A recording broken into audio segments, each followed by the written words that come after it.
guys, and welcome back to my channel. I'm back with episode 4 of my bullet journal evolution series, which is going to be a look at how my daily logs have evolved over time. So I've got all of my bullet journals from number 1 all the way to my current one out, and I have marked some pages, some dailies, in all of them so that I can kind of show you how things have changed over time. So let's get started. In my first bullet journal, you guys are going to notice that I will show you quite a few more daily spreads than in my other journals, just because this was my first one and I was really experimenting and trying to figure out what was going to work for me. So there'll definitely be quite a few changes that you guys will see in my first bullet journal. So let's take a look. Oops, I'm going to just cover that. So let's take a look at my first ever spread.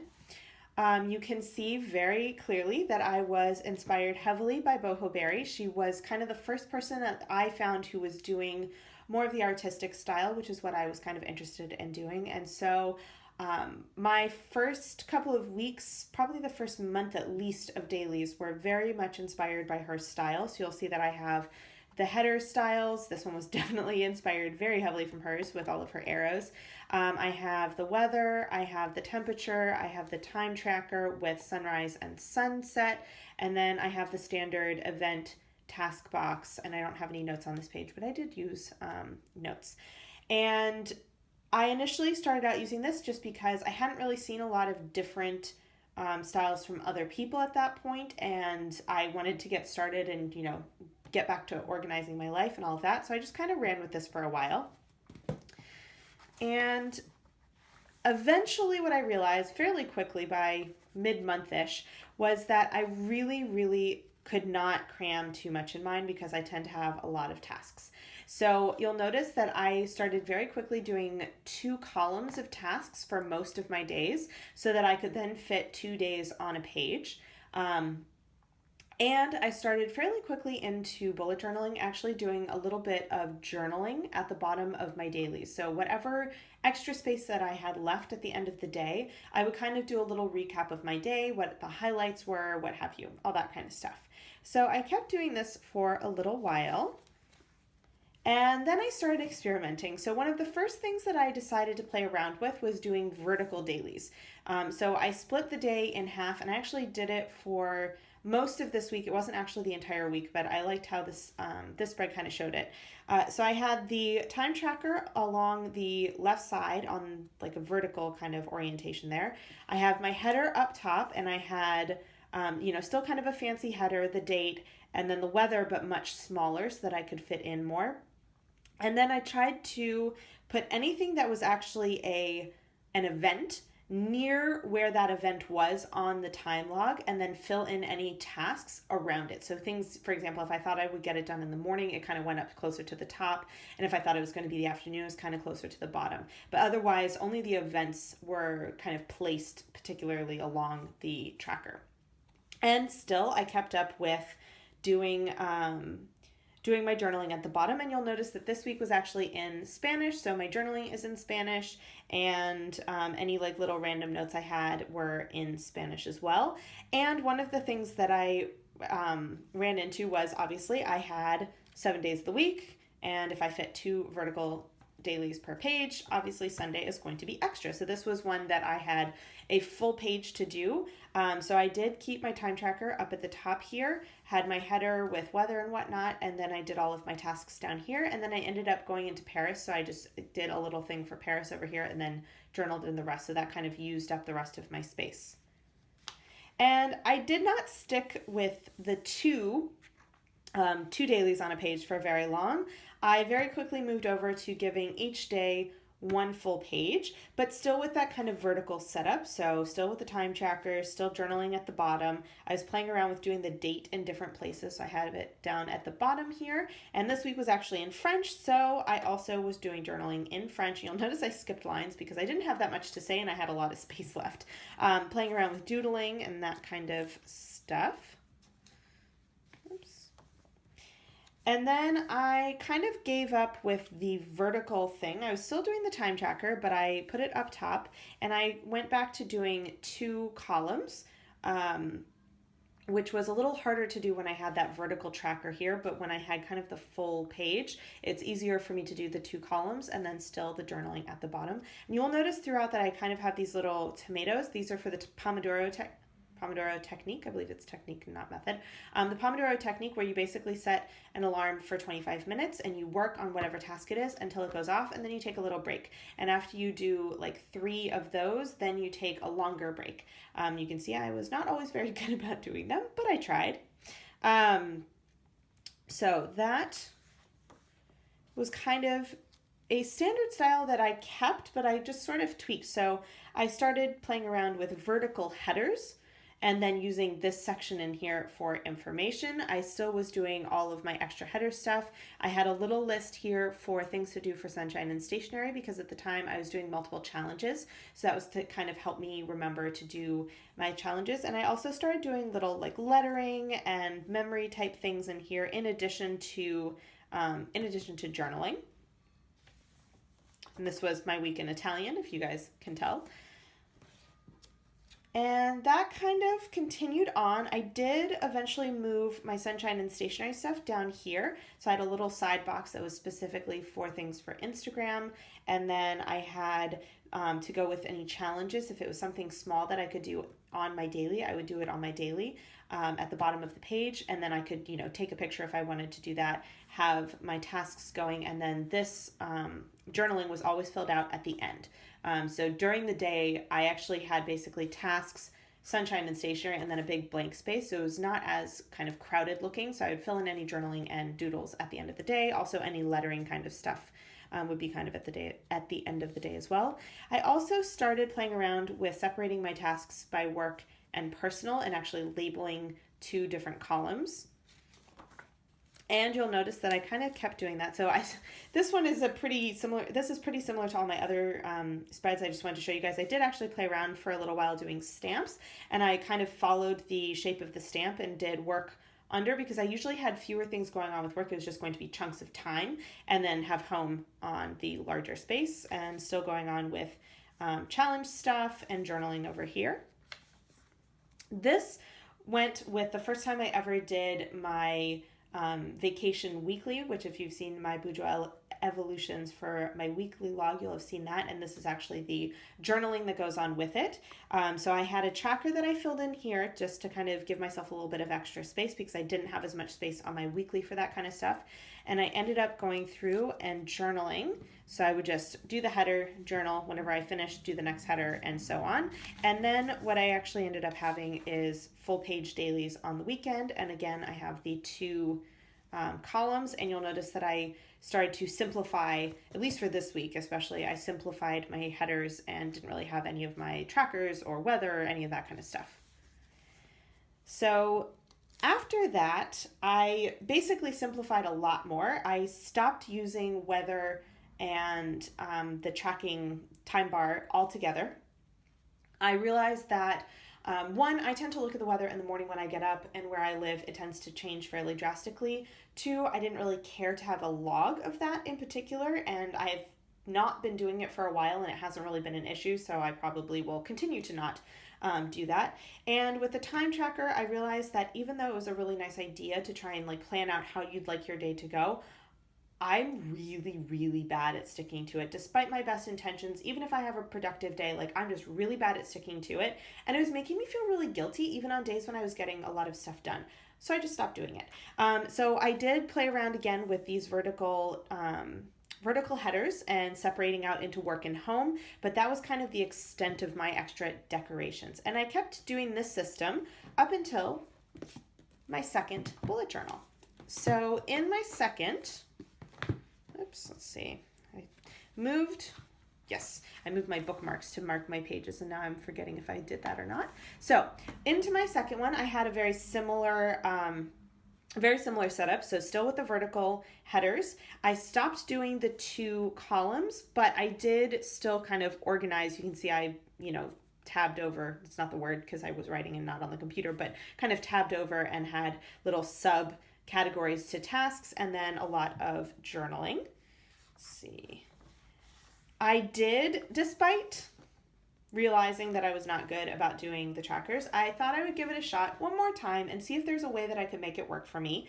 So what I ended up trying was having one that was my goal, so how I wanted my day to go, and one that was how it actually went. And you'll see that I also have it on the bottom here, and some parts of it were fairly close, sort of, and then some parts of it not so much. So I did do that for a little while, and I also started incorporating more lettering on my dailies. So you can see I start having lettering, and then I would do the journaling around that. I did go back to labeling my different sections with home and work, and I also tried to color code. So you'll see here I have a red bracket, which was one particular thing, and an orange bracket, which was a different category of work, basically. And one of the things that happened in this was I had to essentially make a new color coding system to go with my tracker, because I wanted to separate out certain tasks. And the other thing that kind of got to me was it was just a little bit too complicated. So this was the first time that I actually started having the sidebars. So this was inspired by Rozes, and it was around this time that I kind of found and was watching her videos. So everything hugs the right, and it's just a line with a tombow, and I did keep my home and work. But one thing I did was I actually changed my color code. So you'll see here it's in a different location, but it's also different colors. So I started using my mild liners rather than Staedtler Tri-Plus fine liners, and I was still marking on the side here which category it actually went to. And then that wasn't working, so I decided to try going back to the vertical time bar and doing brackets to mark where things actually fell, and then again with the journaling. And I very quickly, I think after a couple of days, I gave that up and I went back to my home and work. So you'll notice that I'll do this kind of a lot, where I'll have something that seems to be working for me, and then I'll say, oh, hey, why don't I try this other thing? And a lot of the time, it doesn't actually work. I mean, I've tried doing the time bar, for example, off and on since I started bullet journaling, and it's only been in the past maybe journal or two that I've really just decided that it's just not for me. It does not work for me, as much as I would like it to. It's just not how my brain functions. I like having things more kind of like this, and you'll see as we go on, this is something that I even stopped doing. But you'll see here, still with the journaling, still with lettering as well, and still with this style of header. So I liked this style a lot, and I started trying to keep it where rather than having this sort of amorphous blob of journaling where it was more of like a chunk of text, just because it looked nicer to me in the long run. Didn't always work, but a lot of times I would try to do that. Once again, decided I would try the time tracker. You'll notice a pattern here. I really wanted this time tracker thing to work, like really, really, and whoops. And this was where I started using washi tape. So basically, from here until the end of this journal and into my third bullet journal, I went a little bit washi crazy. And this was really the first day that I kind of started doing it, and I decided to do this lettering where I've got the washi tape on there. And I had one more. Yep. So this one, I started doing washi, but apparently didn't do it very much. But this was where I really started doing more consistently, or I started more consistently lettering every day. For a while I was kind of doing it and kind of wasn't doing it, and I was kind of doing washi and I kind of wasn't doing washi, and this was where I really started to actually letter pretty consistently every day. And you'll notice I still sometimes have those two columns, but not necessarily labeled with home and work. Just, I kind of went in and out with doing that. And that was all of the major changes in my second bullet journal. So my third bullet journal, this is the bullet journal of the washi. Like, this was the bullet journal where I just went washi crazy. And you will notice that, oops. So I tried doing stamped headers, but I was still doing the line of tombow and the hugging the right. Still kind of had my two columns. I still had journaling, but less, because I was doing more lettering and I was playing around with tombows. I was playing around with Pentel sign pens. I was also doing more washi tape, just to kind of jazz things up, if you will.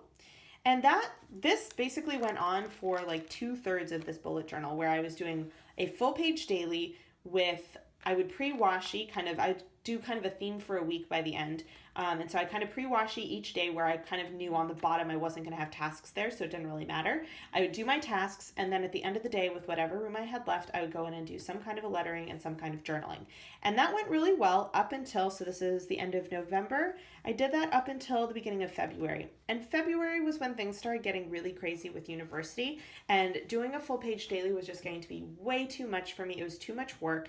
I just didn't have the time to do it, and I just kind of didn't want to do it. I wanted a change. So this was the first big change that I made, and I basically went back to the traditional style of dailies where I would start, do whatever tasks I have, and then just do the next day wherever I dropped off.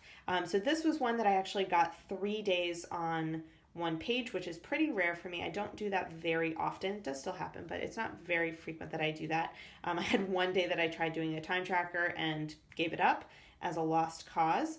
And one thing that I did, because I missed, obviously with this kind of a daily, I don't have room to do things like journaling or lettering, and I did realize that I missed that. So I gave myself one page where I kind of labeled each day, and I either did lettering or journaling, however, the mood swayed me that particular day. And I was still using washi tape. And let's see. So I kept that up. I did go back to doing just 2 days per page roughly, and I tried to keep it where I only had one column because it was really getting to be where it was too squished for me to look at. When I had the full page, having that little squish bit didn't really bother me as much, but just having this partial page, it was getting to be where it was just really hard for me to look at and sort through the tasks. So I tried to go back to doing just the one column. I still was doing my one page of things for the week, and I did a lot more lettering this time around.